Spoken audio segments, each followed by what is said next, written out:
Você é demais. Ah, sou nada, vocês que são. Fica com Deus. Obrigada. Deixa eu só dar uma olhada aí quem que está na área. Eu gosto sempre de dar uma cubada aqui. Boa noite para quem eu ainda não conversei. Sejam todos bem-vindos aí. Como o Rodrigo comentou, né, na mensagem, então a gente está num mês, numa semana de homenagem às mães, e sem dúvida é engraçado, é sempre um desafio falar. Vocês podem achar que é fácil, mas eu sempre acho muito desafiador. E eu fiquei pensando um tanto de coisa, falei, gente, o que eu vou dizer, né? Como que eu vou conduzir esse estudo? E aí fui seguindo a minha intuição, à medida que foram vindo algumas ideias. E aí, nessas ideias, eu fiquei pensando, por que não contar um pouquinho sobre algumas histórias, né? Sobre algumas mães. Mães guerreiras, mães famosas, mães conhecidas, mães amigas, mães da nossa vida, né, da vida da gente, do nosso dia a dia. Então, eu vou trazer aqui hoje histórias, né? Vocês sabem que eu gosto de contar histórias, então eu vou contar histórias de algumas delas. E, por favor, gente, me interrompam, participem, tá? Não estou aqui só para eu falar. Eu quero que vocês participem também. Eu acho que vocês têm tantas contribuições, às vezes vocês podem compartilhar histórias também. Se sentir que em algum momento vocês querem contribuir com alguma parte, por favor, podem interromper e falar, tá? Na segunda-feira, e aí eu tenho até que fazer uma propaganda, né? Na segunda-feira, a Gisele e o Sérgio fizeram um estudo muito bacana, muito bonito sobre as mães. E eu sugiro que todos entrem na nossa página, né, do YouTube, Abel Gomes. Depois eu até mostro lá como que entra. Se inscrevam para vocês receberem as notificações, curtam a página, aperte o sininho para poder receber também. Então é bom a gente sempre falar sobre isso. Todos os nossos estudos estão sendo gravados agora e é legal vocês saberem e ter esse material disponível. Vocês podem compartilhar com outras pessoas. Então, quanto mais pessoas acessar, né, mais conhecimento vai sendo divulgado, isso é muito bacana. E aí a Gisele falou algumas coisas que vão corroborar muito com o que eu estou trazendo aqui hoje. Eu gosto sempre de mostrar também quais são as referências que eu utilizei. Então, tem um livro que é Maria, Mãe de Jesus, que é esse livro aqui. É um livro belíssimo, adoro. É uma psicografia do Chico Xavier com a Ivone Pereira. Muitas das histórias eu busquei também no Google, no YouTube.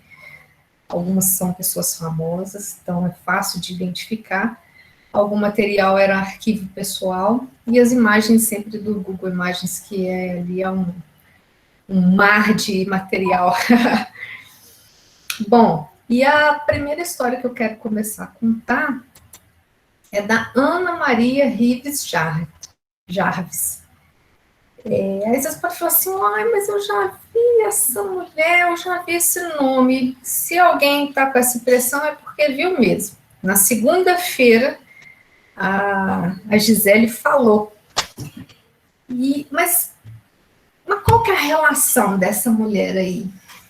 Esta mulher, ela foi a inspiradora, a mãe que inspirou o Dia das Mães. Então, a Gisele trouxe para a gente na semana passada, na segunda, sobre a Ana Jarvis, que é a filha dela. E eu estou trazendo hoje ela, né, que foi essa mãe que inspirou a criação desse Dia das Mães. Eu sei que tem muito pouco material sobre ela, mas o que eu encontrei, eu fiquei até surpresa, porque daí eu fiquei refletindo, entendo por que que a Ana, né, a Ana filha, fez questão e lutou tanto para que houvesse o Dia das Mães. Porque a mãe dela realmente era uma guerreira, era um exemplo, era uma ativista social, ela ajudava muito a comunidade onde ela morava. Então, sem dúvida, a Ana teve muitas referências positivas da mãe nesse sentido. E ela era muito ativa na igreja que ela frequentava, e no ano de 1858, ela dirigiu alguns clubes de trabalho com outras mães para combater altas taxas de mortalidade infantil, principalmente devido às doenças que iam se devastando ali naquela comunidade. E aí, nesses grupos, gente, olha só, são tarefas simples, mas elas têm uma importância enorme. Essas mães aprendiam coisas simples, como higiene, né, coisas do saneamento básico no seu dia a dia. A importância de, por exemplo, ferver uma água para beber, para preparar um alimento. Então, isso ajudava a evitar uma série de problemas para aquelas famílias. Então, ações como essa, que iam ajudando aquela comunidade, a mãe dela estava presente.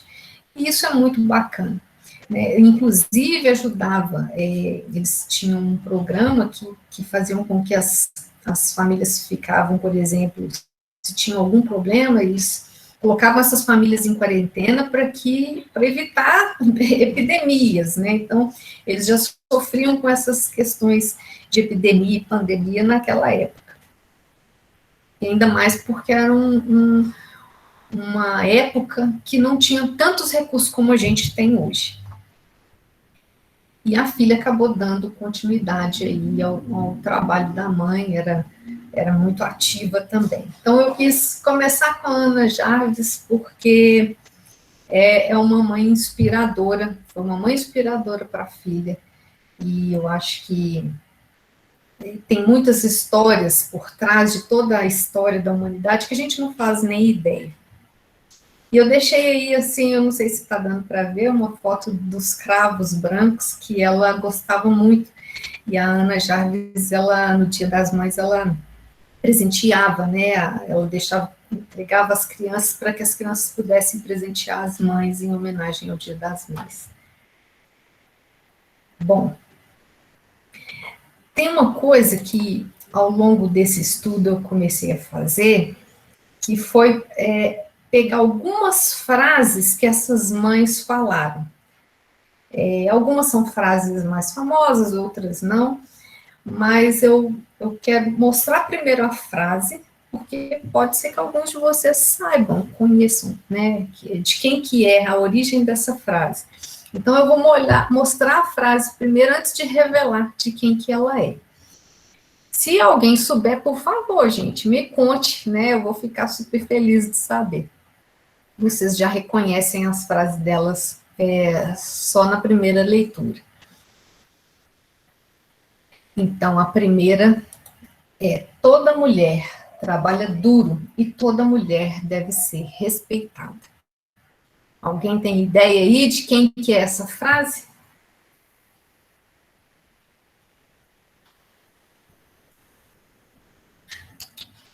Então, vamos lá.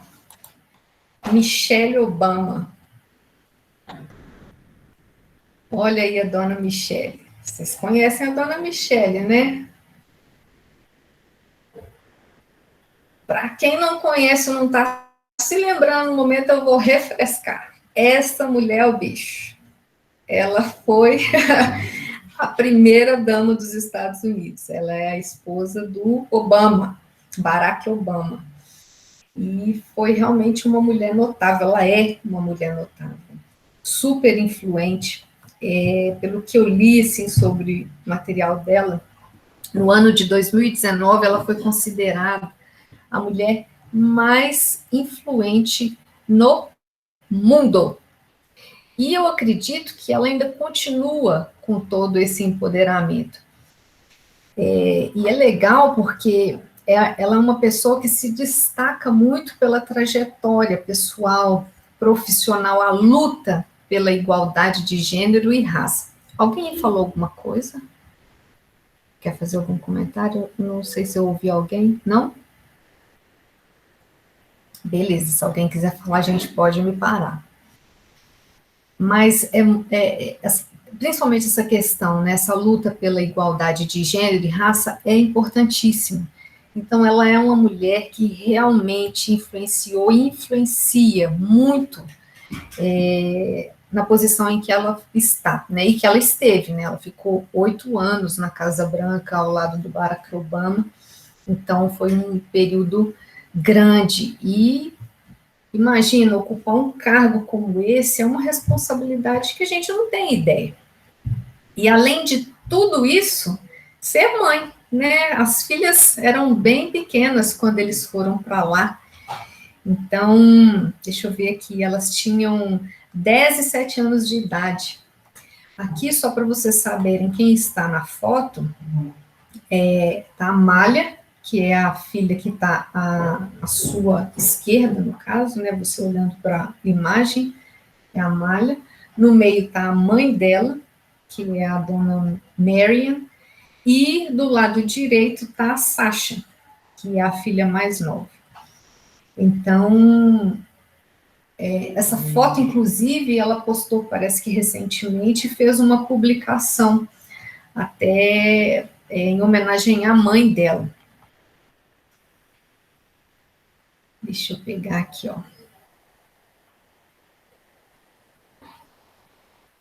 Ela realça que nunca faltou na vida dela, né, e mesmo depois de adulta, o apoio da mãe, esse apoio materno, e que foi super importante, principalmente no período em que ela esteve na Casa Branca e foram muitos desafios, né, e uma coisa que ela disse, que eu achei muito bacana sobre a mãe dela, e assim é reflexivo, pessoal, e a gente percebe sabedoria no que ela diz. Ela disse assim: sempre ouviu mais do que criticou, observou mais do que me disse, observou mais do que me disse como é que eu deveria fazer. E assim permitiu que eu pensasse por mim e encontrasse a minha voz. Eu vou repetir. Sempre ouviu mais do que criticou, observou mais do que me disse como é que eu devia fazer, e assim permitiu que eu pensasse por mim e encontrasse a minha voz. Então eu li essa mensagem e eu fiquei pensativa, eu falei, puxa, a gente ouve isso em outras palavras todo dia, né, da gente ouvir mais, criticar menos, né, prestar atenção, e não dá, às vezes, quando a gente está dando conselhos para outra pessoa, ajudando, a gente fica falando assim, faz isso, faz aquilo, a pessoa precisa encontrar o caminho. E a gente percebe que as técnicas dos psicólogos é essa, né, as pessoas precisam encontrar a saída daqueles problemas, daquelas situações que elas estão vivendo. Não dá para outra falar assim, não, faz isso, faz aquilo. Cada um vai fazer de acordo com o que acha que poderia ser, mas só você vai saber qual que é o caminho a seguir. E a orientação da mãe dela é muito clara sobre esse sentido. E quando a Michelle e o Obama assumiram a Casa Branca, né, e as meninas eram crianças, eles sempre tiveram o cuidado de preservar a imagem delas. Tanto que elas não deram nenhuma entrevista durante todo esse período. Elas foram dar uma entrevista ano passado, a primeira entrevista, já depois de adultas, justamente para preservar essa imagem delas. Então, elas foram criadas, né, de acordo com o que a Michelle fala, e ela lançou um livro até em 2019 com uma autobiografia, elas foram criadas de uma forma para que elas pudessem desfrutar o máximo possível de uma vida normal. Porque essas pessoas que têm muita fama ou que têm um poder, né, uma influência muito grande sobre as outras, elas acabam sofrendo uma pressão muito grande das mídias sociais, das pessoas no geral, né, da própria sociedade, assim, vou falando num todo. Então, eles evitaram ao máximo que elas ficassem expostas a tudo isso. E tem uma frase dela que eu achei bem bacana, que ela diz o seguinte: por 8 anos ficamos tipo assim, o presidente é o seu pai. Isso não tem nada a ver com você. Só vá para a escola. Imagina como que não devia ser, né? A moçada na escola e a menina tinha o pai que era o presidente dos Estados Unidos.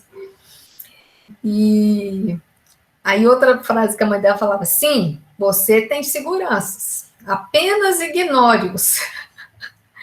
Eles estão aqui, eles não estão aqui para você. Então, ela comenta que as filhas tinham guardas e que ficavam armados com fone de ouvido 24 horas, né?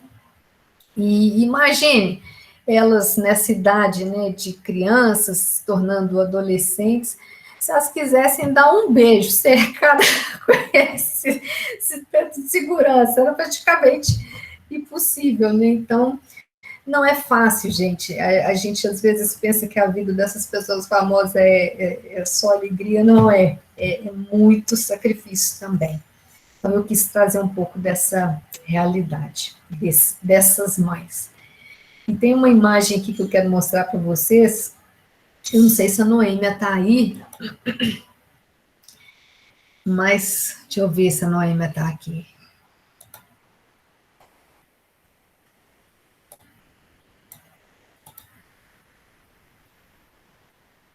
Júlio, a Noêmia está aí, Júlio? Essa foto eu escolhi. Eu estou te ouvindo. Você está vendo a foto que eu publiquei aí? Peraí, assim, meu. Na hora que eu vi essa foto da Michelle Obama. Né? Hã? É a Michelle. É a Michelle Obama dançando tchutchuê.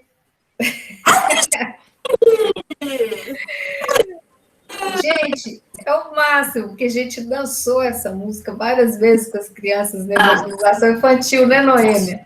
Inúmeras tardes de sábado, inúmeras. E era uma farra, né, gente? Era muito bom. Então, assim, além de ser primeira-dama, ela fazia também uma série de outras atividades sociais. E é legal a gente conhecer, né, um pouquinho esse lado dessas pessoas. Porque muitas das vezes não fazem, ou fazem por obrigação. Agora, dançar um tchutchuê, eu achei muito bacana, gostei demais. Então, só para vocês saberem que ela tem essas atividades também. Enfim, e ela tem outros projetos também, porque como as filhas já estão adultas, pelo que eu li, ela tem outros projetos de atuar com outros jovens. Então, essa mulher tem uma chama dentro dela que é muito grande, ela pode ajudar muitas pessoas com essa representatividade que ela tem. Bom, então vamos conhecer a próxima história. A frase é: não se pode confortar o afligido sem afligir os que estão confortáveis. Eu li essa frase e eu fiquei muito reflexiva. Eu falei, puxa vida. Talvez quando eu mostrar para vocês de quem a frase é, talvez vocês entendam um pouco mais do contexto. Lady Diana, conhecida também como Lady Di. Gente, eu acho essa mulher linda demais. Apesar de ela já ter partido, eu tenho certeza que ela está mais linda ainda no plano espiritual. Ela deixou um legado muito bacana também, apesar de ter partido tão jovem. E ela era conhecida como a princesa do povo, né? Se dedicava à caridade, ela estava sempre disposta a ajudar o próximo. E vocês sabem, gente, família real, pelo que a gente acompanha às vezes dos noticiários e tudo mais, não é uma vida muito fácil, é uma vida muito cheia de formalidades, de protocolos. Nancyzinho, Hã? essa que é a postura de princesa mesmo. Não é? Eu penso a mesma coisa, seu Eugênio. Ela é realmente uma princesa. Olha essa primeira foto. Sim, essa realmente comove todo mundo, né? É muito linda, tem a postura de princesa mesmo. Eu também acho. Fabulosa. Princesa linda. Minha mãe adora ela. Eu acho que a minha mãe sempre fala com muito carinho dela, adora ler sobre ela, assim. Aí eu peguei ela assim no pulo e falei, gente, vou falar um pouquinho da Lady Di. E essa vida que eles têm, né, muito cheia de regras, e não é muito diferente da família do Obama, né, que também vive uma série de formalidades e tudo mais. Mas a família real, a diferença é que é a vida inteira, né? A família do Obama, eles ficaram um período na presidência, saíram. Claro que como eles ficaram muito famosos, influentes depois, não acaba tudo assim do nada. Mas uma família real não, é o tempo inteiro, é a vida inteira, até morrer ali. A não ser que você renuncie ali o título, né, de princesa, de rainha, e, enfim. E, inclusive, isso aconteceu com ela, né, quando ela se divorciou do príncipe Charles. Mas eu achei interessante sobre a vida dela, o esforço que ela fazia para criar esses filhos de uma forma que fosse o mais normal possível, apesar de todo o contexto em que eles estavam inseridos. E alguns amigos próximos a eles, pelo que eu achei em alguns materiais na internet, contam algumas situações até engraçadas que eles viveram. Então, por exemplo, os meninos eram crianças, e aí eles compraram aquelas bombinhas que soltam um mau cheiro danado, né? Essa história, aquelas bombinhas, fica um mau cheiro tremendo no ambiente. E aí diz que eles pegaram uma dessas, estouraram lá no escritório do príncipe Charles, que ele ficou bravo, que ele ficou louco. E ela achando uma graça daquilo. Então, assim, ela curtia, ela gostava de uma farra, assim, ela gostava de ver as crianças agindo como crianças, né, sem tantas formalidades.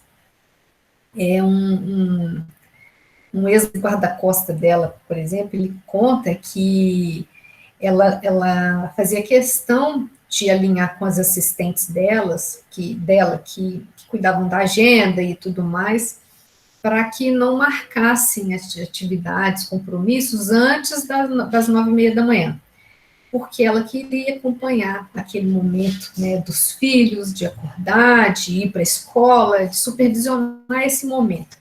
E ela pedia também que não fosse agendado nada para o fim do dia, justamente quando os filhos estavam retornando da escola, para que ela pudesse participar um pouco mais ativamente dessa vida deles.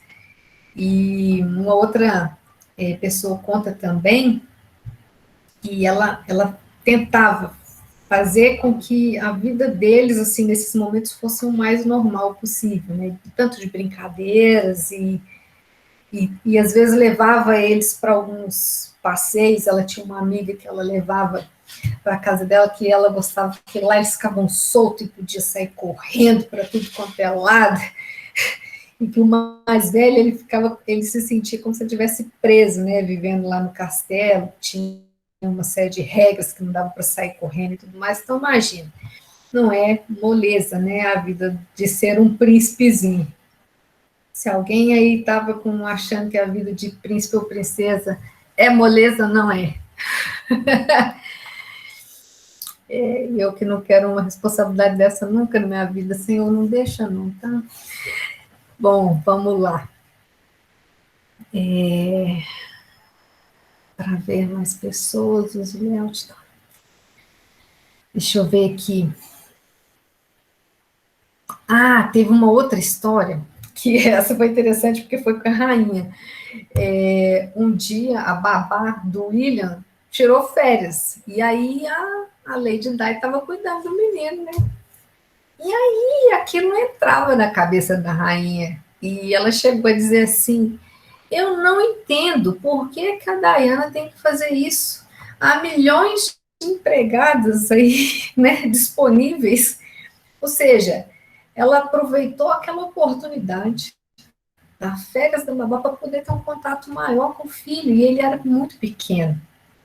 Então, e claro, gente, a gente precisa considerar, né, a rainha tinha um posto que exige uma série de compromissos e etc. Então, na cabeça dela era muito fácil resolver aquilo, mas a Lady Di estava ali só querendo ser mãe. Então, eu achei, particularmente, eu fiquei bem tocada nesse sentido. Porque às vezes são coisas simples e a gente não tem ideia, né, que a pessoa vive.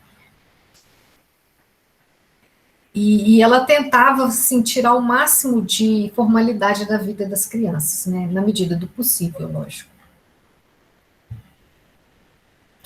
Tem essa outra foto aí que eu acho muito bacana, muito famosa também. Sem dúvida, ela é um exemplo de carisma, de humanidade, não só foi para os filhos dela, mas para todos nós, né? E tem uma frase dela que eu achei lindíssima, que ela diz o seguinte: eu sabia qual era a minha função, sair e conhecer pessoas e amá-las. Eu acho que isso é muito bonito e deixa uma lição muito bacana para todos nós. Vamos para a próxima história. Vocês falam que sou forte, mas não sou. Minha força vem de Deus. Meu filho era fascinante. Ele gostava muito de me ver cantando. Por isso, vou cantar para ele. Obrigada aos amigos que estão aqui. Foram 54 dias de sofrimento. Mas vocês me ajudaram. E um beijo no coração de cada um de vocês. Um beijo para todos os fãs do Brasil que rezaram, oraram, cada um na sua religião. Alguém tem ideia de quem é essa mãe, gente? Só para vocês terem uma noção, essa é uma mensagem que saiu recentemente e ela é da Déia Lúcia. Déia Lúcia, Nancy? Quem que é Déia Lúcia? Déia Lúcia é a mãe do Paulo Gustavo. Eu adoro o Paulo Gustavo, gente.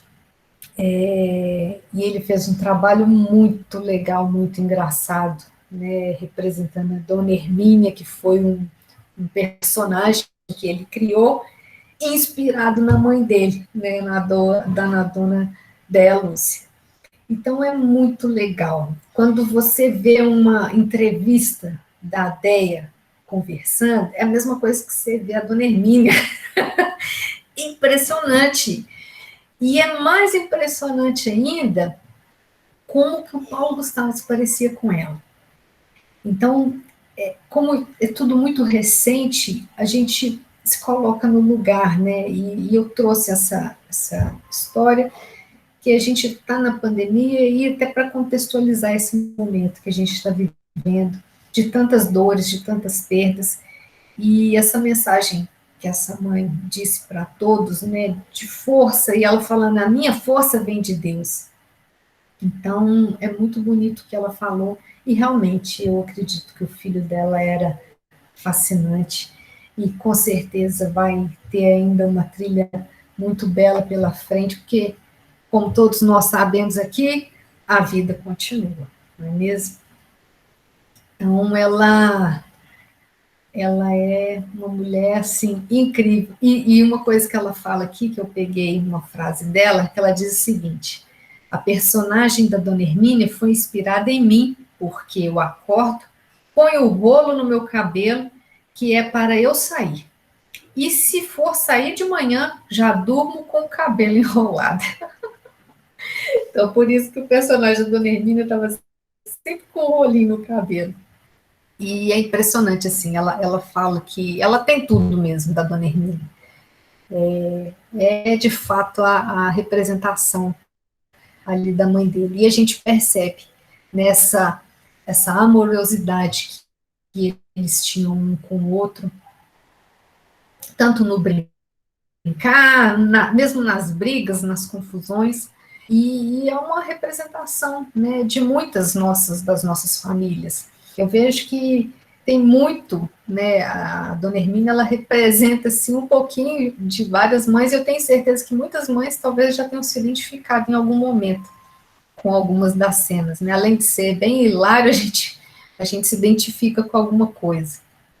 Eu não sei se eu cheguei a falar, mas o nome dos filmes é Minha Mãe é uma Peça, e já foi lançado até o terceiro filme, que o último foi em 2019. Então, fica aí também uma mãe que inspirou o filho a fazer um trabalho incrível, de sucesso absoluto, e também deixou um legado muito bacana aí para todos nós, um aprendizado muito grande também. Bom, a próxima história aconteceu recentemente e é a seguinte: esse perfume era o favorito do meu filho. Eu só usava quando ele vinha me visitar. Ele dizia que esse perfume tinha cheiro de mãe. Ô, gente, eu achei tão bonita essa história. Foi inclusive até a minha mãe que falou dessa, dessa mensagem.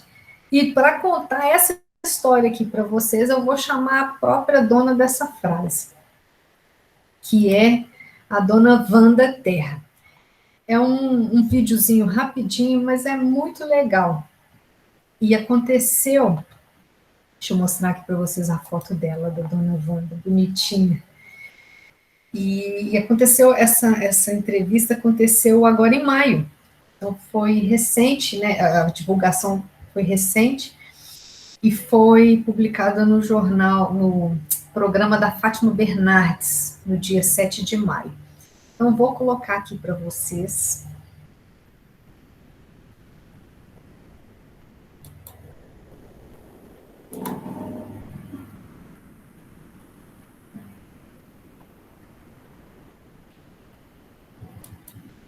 Vocês não ouviram nenhum áudio não, né, pessoal?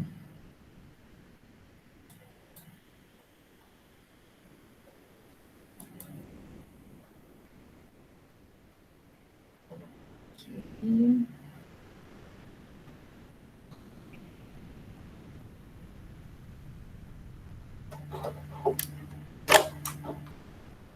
Ele é tão importante para ela. Alexandre sempre foi um filho presente e carinhoso. Ligava para Wanda todos os dias. Ele adorava um perfume que a mãe usava há anos e que o fazia lembrar os tempos de infância. Dizia que a fragrância tinha cheiro de mãe. Wanda sempre usava o perfume quando eles se encontravam. Ah, o que uma mãe não faz para agradar o filho, né? Eu usei esse perfume durante muitos anos, desde que o perfume foi lançado. Aniversário, sempre o meu presente era o perfume. E o Alexandre sempre adorou esse perfume. Eu, muito pequenininha, e ele muito grandalhão, me pegava no colo e tudo. Ai, mãe, você tem cheiro de mãe. Mãe, é esse cheirinho. E aí ele ficou doente, né? Ele trabalhando, e fica doente, vai para o hospital. Um dia você recebe a notícia, ai, teve uma melhora, você se enche de esperança. O outro dia piorou, e ele foi internado dia 27 de janeiro, e ele até dia 4 de março, quando ele faleceu. Com a morte de Alexandre, em março desse ano, ela se apegou ainda mais ao perfume. Quando ficava com saudade do filho, se agarrava ao frasco para sentir aquele cheiro e resgatar os bons momentos que viveram.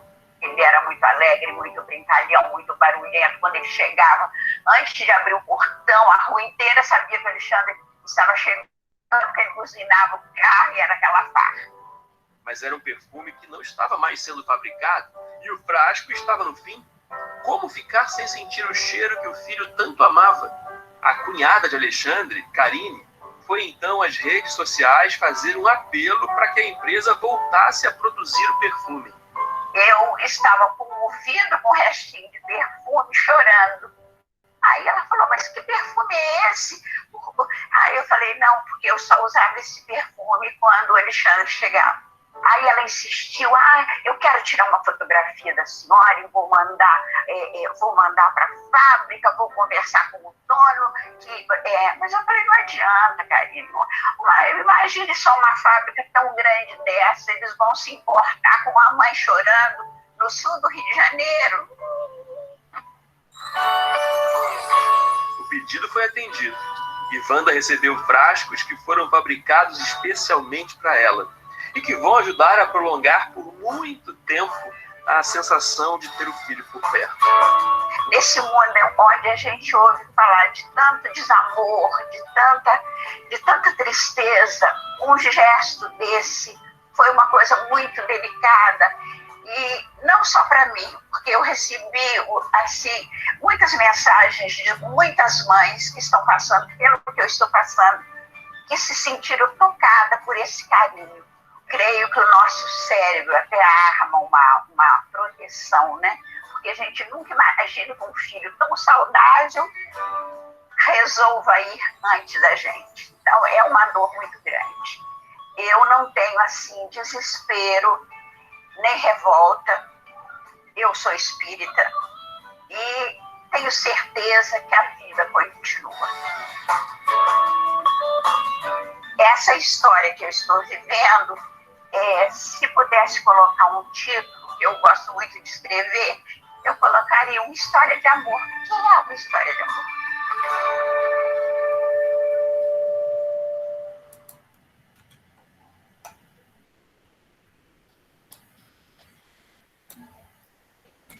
E aí, pessoal, o que vocês acharam? Alguém já tinha assistido esse vídeo da Dona Wanda?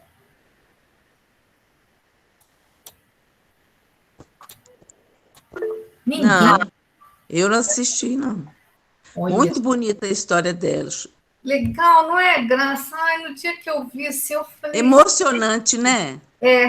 Exatamente. Eu falei, puxa vida, a mãe tinha comentado comigo, né? Eu falei, deixa eu pesquisar aqui, vou tentar achar. Aí eu descobri, né? Aí fiquei escafunchando a história. E quem fez o perfume para ela foi o Boticário. Olha. Foi muito legal. Eu achei muito gentil. Não estou fazendo propaganda do Boticário, não, tá, moçada? Mas eu achei muito gentil da parte da empresa, né? Como ela mesma falou, foi muito delicado, né? E inclusive, quando eles mandaram para ela, o próprio presidente da Boticário escreveu à mão uma cartinha para ela e comentando que esse perfume, essa linha chama Anete, eu não sei se vocês conhecem. Esse perfume, quando ele foi criado, foi na ocasião do nascimento da filha dele, anos atrás, né? Então, assim, de certa forma, ele ficou tocado também, né? Até pela história e tudo mais. Então, eu achei, assim, muito legal. E principalmente quando ela fala, eu não tenho desespero, nem revolta. Aí ela vai e revela que é espírita, né? Eu tenho uma certeza que a vida continua. E é isso.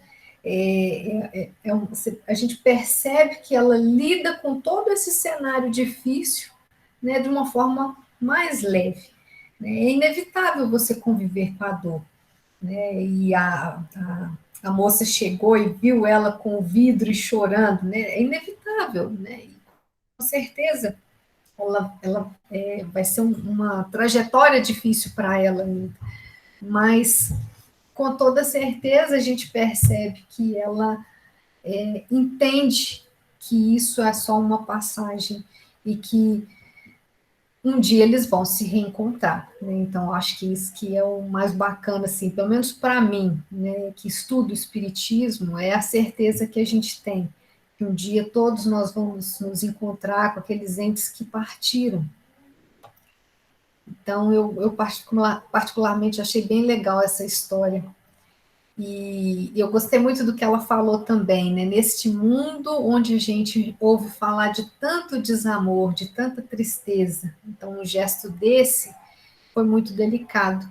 E ela recebeu mensagens de muitas mães que também estão vivendo naquela situação. Então, como que uma história vai levando a outra, né? Bem, bem legal, eu gostei bastante. E aí eu fiquei refletindo, né? Até nessa questão que ela comentou, nesse mundo que a gente está vivendo.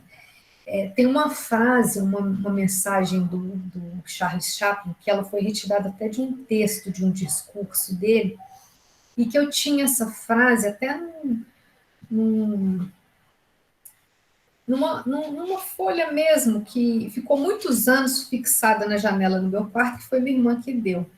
E essa mensagem falava o seguinte, que os nossos conhecimentos tiraram-nos a fé. Pensamos em demasia e acreditamos bem pouco. Mais do que máquinas, nós precisamos de humanidade, afeição e doçura, pois sem essas qualidades, a vida será de violência e tudo será perdido. Então, são atitudes como essa, né, que o Boticário teve, de doçura, de cuidado, que a gente precisa, que as empresas precisam ter. Então, gostei bastante, foi essa história aí. Agora vamos para a próxima historinha, que acho que vocês vão gostar também. O que mais me corroía era o porquê eu não conseguia engravidar. Essa frase é da Priscila Lorenzo. Vamos conhecer então um pouquinho sobre a história da Dona Pri. Olha que menina linda, né? Coisa chique. Gente, há alguns anos, né, junto com o marido dela, o Marcelo, ela sonhava com um primeiro filho. E com o passar do tempo, a gravidez não vinha. E eles, naturalmente, começaram a se preocupar, a ficar encucados com aquilo, né? Por que isso não acontece? E depois de tentativas, realmente o organismo dela não estava dando certo e eles resolveram fazer a inseminação artificial. Pouco tempo ela engravidou. Só que aí, pessoal,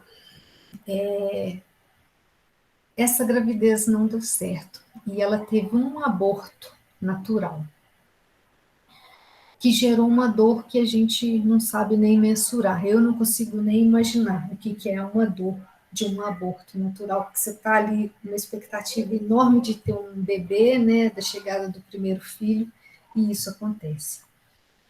E aí, passado alguns meses, eles enfrentando essa situação, vinha sempre aquela questão, né, por que eu não consegui engravidar? E aí eles fizeram uma nova inseminação.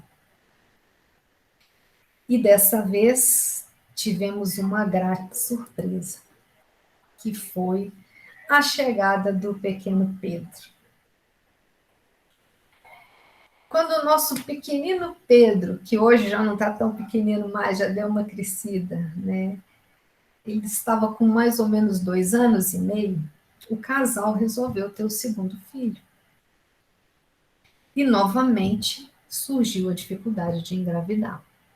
Então, sempre vinha aquela questão no ar: por que eu não consigo engravidar? E passado mais um tempo, a gravidez. Deixa eu tomar uma água aqui, gente.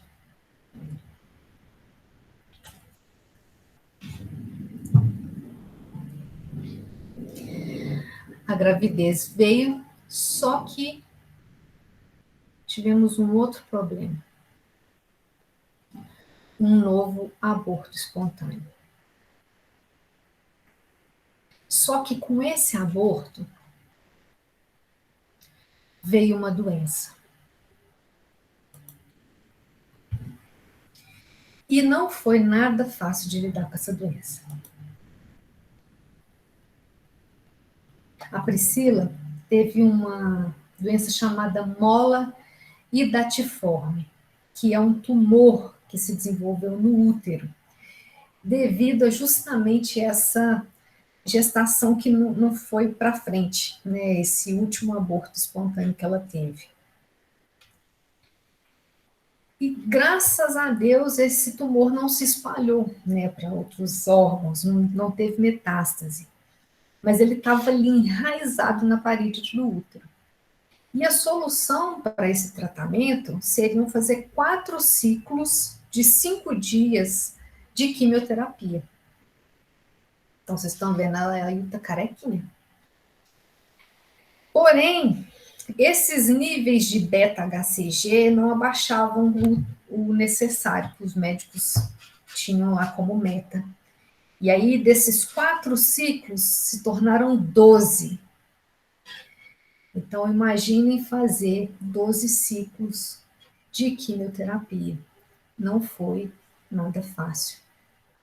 Chegou um momento que os médicos foram conversar com ela e disseram o seguinte: a gente tem 2 alternativas para o seu caso. A primeira vai ser a retirada do útero. Só que você não vai poder, então, mais engravidar. Mas você já tem um filho, né? Então, vamos tentar, às vezes, ver o lado bom dessa história. Deixa eu só conectar aqui, pessoal. E aí, qual que era a segunda opção, né? A retirada do útero ia resolver ali o problema, tá? Tirar a doença, resolver. E aí, a segunda alternativa era uma medicação ainda mais forte do que ela já estava tomando por mais 4 ciclos, o que ia exigir muito do organismo e principalmente do emocional, né, gente? Porque não é fácil um processo desse. Eu não sei se algum de vocês já teve a experiência de viver, né, alguém que está nessa fase de um tratamento de quimioterapia e tudo mais, mas não é moleza. Para quem está vivendo e para quem está ali próximo também, que fica angustiado. Só que a Priscila, e aí diante dessas 2 alternativas, né, que ela tinha, ela estava decidida a lutar pela recuperação do útero dela. E de tentar fazer o que fosse possível para conseguir receber a cura e poder gerar uma nova criança, que era o sonho dela. E com isso, ela contou com o apoio da família. O Pedrinho aí, que gracinha que ele tá aí, o Marcelo. E ela ganhou forças e continuou o tratamento. Só que para auxiliar o tratamento médico, ela começou a fazer em paralelo o tratamento espiritual também, que é muito importante, né? A gente sempre fala isso na Casa Espírita. É muito importante a gente ter o tratamento no plano físico, mas a gente ter também o tratamento no plano espiritual. E assim ela começou a fazer. E olha só, pessoal, depois do segundo ciclo do tratamento, foi muito intenso essa última etapa do tratamento, mas no segundo ciclo ela recebeu a resposta do médico que ela estava curada.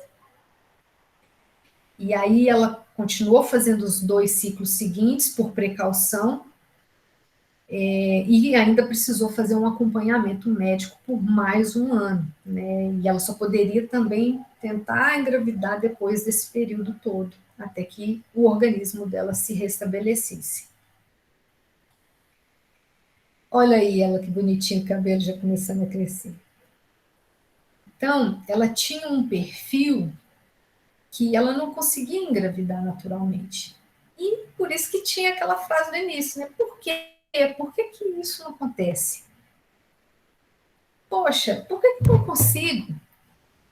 E é interessante que quando ela estava conversando comigo, assim, o tratamento todo, todas as coisas que ela viveu, foi tudo muito difícil. Mas essa incapacidade incomodava muito. E ela não entendia os porquês. E foi quando, passado um tempo, a Priscila engravida novamente. E fica super feliz, juntamente com a família. Mas a vida dá sempre outros rumos para a nossa história. E, de novo, ela teve outro aborto espontâneo, o terceiro.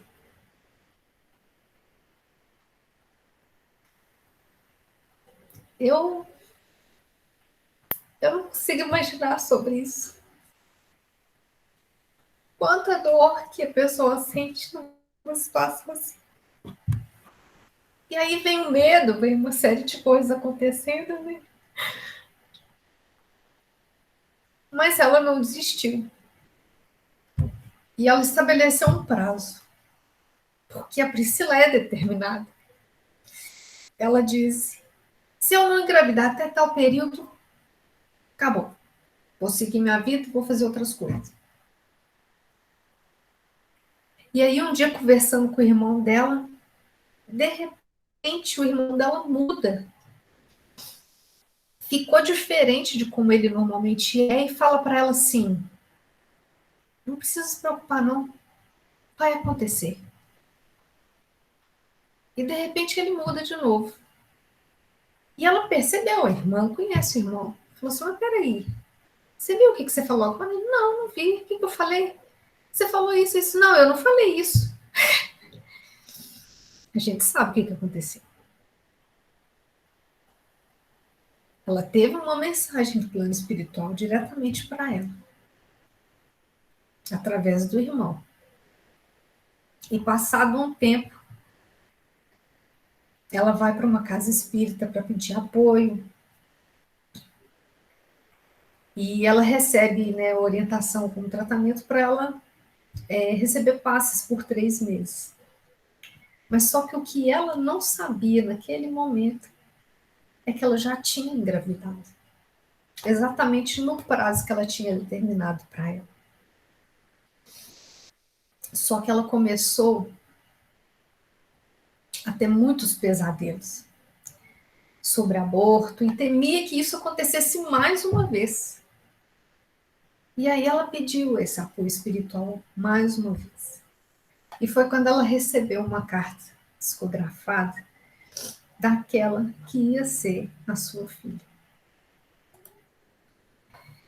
E felizmente a Priscila conseguiu vencer esse desafio, engravidou mais uma vez e teve a Nina, que é uma princesinha linda que vocês nem têm noção. E ela esteve com a gente lá na casa, no nosso festival de sorvete, no ano passado, que foi o último que a gente teve. E tá aí, ela com a família dela.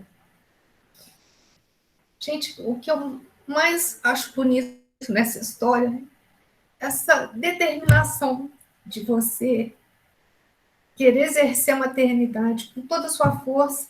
E ela enfrentou tantas coisas. E ela conseguiu, e ela tem esse presente lindo que é essas crianças. Então, a mensagem que eu deixo, né, para todas as mães, para todas as pessoas: não desistam. Porque é possível, mas você precisa ter fé. Você precisa lutar, você precisa ter determinação na sua vida. Porque sem essas coisas não é possível. Se a gente não almejar e lutar por aquilo, e não importam quais vão ser os caminhos que às vezes a gente precisa enfrentar. Talvez não vai ser muito fácil. Talvez vai ser uma jornada que vai exigir muito, como assim foi para ela. Mas ela está aí bem. E é uma prova, né? Eu fico pensando, é uma prova de uma mãe que lutou até onde ela conseguiu, fisicamente, emocionalmente, para poder realizar esse sonho da maternidade. Então, e para finalizar, caminhando aqui, eu quero compartilhar com vocês uma mensagem linda, linda, que é um poema que se chama Retrato de Mãe. Eu não podia deixar de falar dessa outra mãe. E a mensagem é o seguinte, eu vou ler aqui. Só para completar, né, gente? É do Espírito Maria Dolores, por intermédio do Chico Xavier. Depois de muito tempo, sobre os quadros sombrios do Calvário, Judas, cego no além, errava solitário. Era triste a paisagem, o céu era nevoento. Cansado de remorso e sofrimento, sentara-se a chorar. Nisso, nobre mulher, de planos superiores, nimbada de celestes esplendores, que ele não conseguia divisar, chega e afaga a cabeça do infeliz. Em seguida, num tom de carinho profundo, quase que em oração, ela lhe diz: Meu filho, por que choras? Acaso não sabeis? Replica o interpelado, claramente agressivo. Sou um morto e estou vivo. Matei-me e novamente estou de pé. Sem consolo, sem lar, sem amor e sem fé. Não ouvistes falar em Judas, o traidor? Sou eu quem aniquilei a vida do Senhor. A princípio, julguei poder fazê-lo rei, mas apenas lhe impus sacrifício, martírio, sangue e cruz. E em flagelo e aflição, eis aqui a minha vida agora se reduz. Afastai-vos de mim, deixai-me padecer nesse inferno sem fim. Nada me pergunteis. Retirai-vos, Senhora. Nada sabeis da mágoa que me agita. Nunca penetrareis minha dor infinita. O assunto que lastimo é unicamente meu. No entanto, a dama calma respondeu: Meu filho, sei que sofres, sei que lutas, sei a dor que te causa, o remorso que escutas. Venho apenas falar-te que Deus é sempre amor em toda parte. E acrescentou serena: A bondade do céu jamais condena. Venho por mãe a ti, buscando um filho amado. Sofre com paciência a dor e a prova. Terás em breve uma nova existência. Não te sintas sozinho ou desprezado. Judas interrompeu-a e bradou rude e pasmo: Mãe, não me venhais aqui com mentira e sarcasmo. Depois de me enforcar num galho de figueira, para acordar na dor, sem mais poder fugir à vida verdadeira, fui procurar consolo e a força de viver, ao pé da pobre mãe que me forjara o ser. Ela me viu chorando e escutou meus lamentos, mas teve medo dos meus sofrimentos. Expulsou-me a esconjuros, chamou-me monstro, por sinal. Disse que eu era unicamente o espírito do mal. Intimou-me a terrível retrocesso, mandando que apressasse o meu regresso para a zona infernal de onde, por certo, eu vinha. Ah, detesto lembrar a horrível mãe que eu tinha. Não me faleis de mães, não me faleis de amor. Sou apenas um monstro sofredor. Ainda assim, disse a dama docemente, por mais que me recuses, não me altero. Amo-te, filho meu, amo-te e quero ver-te de novo à vida, maravilhosamente revestida de paz e luz, de fé e elevação.